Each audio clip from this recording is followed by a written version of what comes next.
Hello friends, स्वागत है आपका मेरे यूट्यूब चैनल पर। हमने पिछले भाग में पढ़ा था लहरों के राजहंस नाटक मोहन राकेश का। हमने इसको आधा पढ़ लिया था। अब उसके आगे से है, देखिए यहाँ से सुंदरी। हमने इससे के पहले से यहाँ से पढ़ लिया था मेरे पिछले वाले वीडियो में, देखिएगा आप। तो देखिए शुरू करते हैं। सुंदरी आगे आती हुई। हाँ, रात के अंतिम प्रहर तक भोज आपानक और नृत्य वर्षों तक याद बनी रहनी चाहिए लोगों के मन में। अलका, याद वर्षों तक? हाँ देवी, परंतु न जाने क्यों मेरे मन में तरह तरह की आशंकाएं उठ रही है।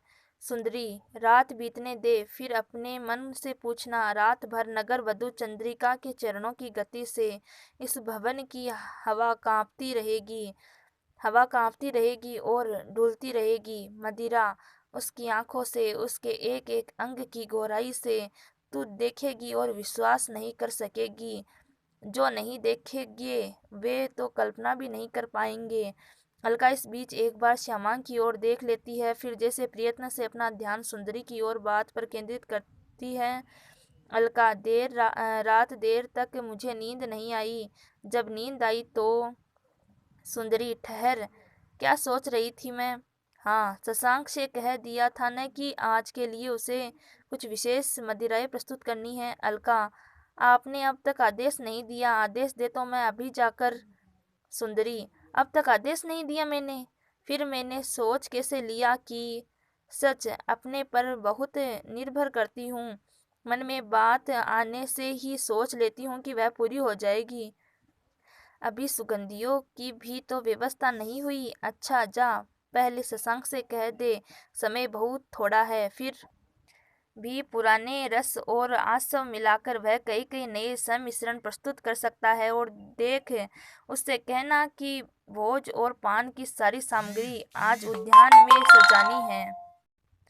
अलका, अभी जाकर कह देती हूँ। दाईं ओर से चली जाती है। सुंदरी बढ़कर श्वेतांग की ओर जाती है। सुंदरी, यहाँ का काम अभी पूरा नहीं हुआ श्वेतांग? श्वेतांग, लगभग पूरा हो चुका है देवी, केवल तोरण सजाने के लिए ये पत्तियाँ। सुंदरी, पत्तियाँ श्यामांग के लिए छोड़ दो और तुम मेरे साथ आओ। और श्यामांग, तुम? श्यामांग की ओर देखती है। वह जैसे अंदर के अंधेरे से लड़ता हुआ जड़ दृष्टि से हाथ के अग्निकाष्ठ को देख रहा है। तुम खड़े खड़े सोच क्या रहे हो कि आग काठ के अंदर है या बाहर? देखो, यह चिंतन बाद में करना, पहले दीपक जलाकर पत्तियां सजा दो। अतिथियों के आने में अब अधिक समय नहीं है। तुम आओ। श्वेतांग दाई ओर से चली जाती है। श्वेतांग उसके साथ जाता हुआ एक बार अंतर्मुख भाव से श्यामांग की ओर देख लेता है। श्यामांग इस तरह अग्निकाष्ठ की ओर देखता खड़ा रहता है जैसे उसे समझ में न आ रहा हो कि वह उसे क्यों हाथ में लिए है। श्यामांग उद्भ्रांत सा, पत्तियां श्यामांग के लिए छोड़ दो। श्यामांग से पत्तियां न सुलझी तो क्या आज कामोत्सव नहीं होगा? श्यामांग कहता है कि कुछ सोचो नहीं, पर सोचना न सोचना अपने बस की बात है। पिछले बसंत में आम कैसे बोराए थे, पेड़ों की डालियां अपने आप हाथों पर झुक आती थी, परंतु तब यहाँ कामोत्सव का आयोजन नहीं किया गया। आयोजन किया गया है इस बार, जब आम के वृक्षों ने भिक्षुओं का वेश धारण कर रखा है। कल प्रातः देवी यशोधरा भिक्षुणी के रूप में दीक्षा ग्रहण करेगी और यहाँ यहाँ रात भर नृत्य होगा, आपानक चलेगा। फिर कुछ पल ऐसे ही हुआ रहता है जैसे उसके सामने अंधेरा घिरा आ रहा हो। अग्निकाष्ठ को माथे के पास लाकर इस तरह हिलाता है जैसे उसी से अपने अंदर का प्रकाश कर लेना चाहता हो। क्या हो रहा है मुझे कुछ समझ में नहीं आता है कि यह क्या हो रहा है, होता जा रहा है मुझे।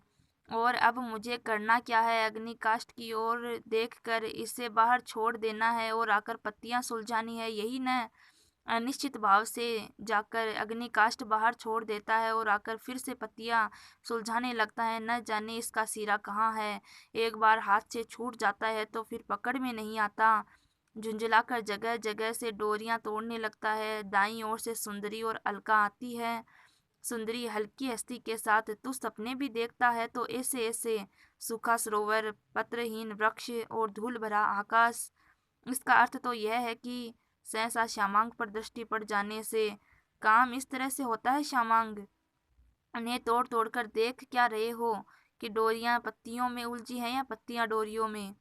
श्यामांग अपने अंदर के अंधेरे से लड़ता हुआ, नहीं, मैं इन्हें तोड़ नहीं रहा, केवल चेष्टा कर रहा हूँ कि किसी तरह ये सुलझ जाए। तो सुंदरी, हाँ, इसी चेष्टा से तो ये सुलझेगी। जाओ, जाकर यह काम किसी और को सौंप दो और कहीं एकांत में बैठकर सोचो कि जब हाथों में कोई काम न हो तो हाथों को क्या करना चाहिए। श्यामांग आंखें झपकाता हुआ पल भर उसकी ओर देखता रहता है, कुछ आवेश में आकर। जाओ। श्यामांग किसी तरह पत्तियां संभाल कर एक बार चुंधियानी सी दृष्टि से उसकी तथा अलका की ओर देखता है, फिर बाई ओर से बाहर चला जाता है। सुंदरी पल भर श्रृंगार कोष्ठ के पास रुकती है, फिर मत्स्याकार आसन के पास आ जाती है। स्वर पुनः कोमल और वेदनापूर्ण हो जाता है। हाँ, तो तू अपने सपने की बात कह रही थी ना अलका? क्या देखा था? कह रही थी सूखा सरोवर, पत्रहीन वृक्ष और धूल भरा आकाश। उसे सिर से पैर तक देखकर, यह भरा पूरा यौवन और हृदय में धूल भरा आकाश, इसका कुछ उपाय करना होगा। अलका उसके पास आती हुई, प्रभात की नींद टूटने से पहले देखा था सपना। प्रभात के सपने सच नहीं होते देवी। सुंदरी, सुना है सच होते हैं, इसलिए तो उपाय करना होगा, अन्यथा यह न हो कि कल तो तू भी भिक्षुणी का वेश धारण करने की बात सोचने लगे। अलका, मैं और भिक्षुणी का वेश? नहीं, मैं तो ये बात सोच भी नहीं सकती। मैं तो यही सोचकर सिहर जाती हूँ कि कल भिक्षुणी के वेश में देवी यशोधरा कैसी लगेगी। देवी सुंदरी आसन से उठती हुई, और सब भिक्षुणियाँ कैसी लगती हैं? मदिरा कोष्ठ के पास आकर चषक में मदिरा डालने लगती है। चषक है, ये संस्कृत का शब्द है, इसका मतलब होता है गिलास। सोचकर खेद होता है कि इतने वर्ष पीड़ा सहने के बाद भी देवी यशोधरा अपनी पीड़ा का मान न रख सकी। एक घूंट मदिरा लेकर बहुत सहानुभूति भी होती है अलका, परंतु देवी सुंदरी, हाँ, कह रुक क्यों गई अलका? संभव है आज वे उन्हें पहले के संबंध से नहीं देखती। उनके हृदय में जो पीड़ा थी राजकुमार सिद्धार्थ को लेकर थी, परंतु आज जो लौट कर आए हैं वे गौतम बुद्ध है, राजकुमार सिद्धार्थ नहीं। सुंदरी, राजकुमार सिद्धार्थ आज गौतम बुद्ध बनकर आए हैं, इसका श्रेय भी तो देवी यशोधरा को है। अलका, देवी यशोधरा को है? सुंदरी, नहीं, देवी यशोधरा का आकर्षण यदि राजकुमार सिद्धार्थ को बांध सकता तो क्या आज भी वे राजकुमार सिद्धार्थ ही न होते? अलका, ऐसा न कहे देवी। सुंदरी, क्यों? क्या यह सच नहीं है? राजकुमार सिद्धार्थ क्यों एक रात चुपचाप घर से निकल पड़े थे? क्यों उन्हें घर की अपेक्षा जंगल का आश्रय अधिक आकर्षण जान पड़ा था? बात बहुत साधारण सी है अलका। नारी का आकर्षण पुरुष को पुरुष बनाता है तो उसका आकर्षण उसे गौतम बुद्ध बना देता है। एक घूंट में चषक खाली करके रख देती है अलका। आप कहना चाहती हैं कि उन्होंने जो बोध प्राप्त किया है वह? सुंदरी बात बीच में काटकर, उन्होंने बोध प्राप्त किया है, कामनाओं को जीता है, परंतु मैं जानना चाहती हूँ कि कामनाओं को जीता जाए यह भी क्या मन की एक कामना नहीं है? और ऐसी कामना किसी के मन में क्यों जागती है अलका?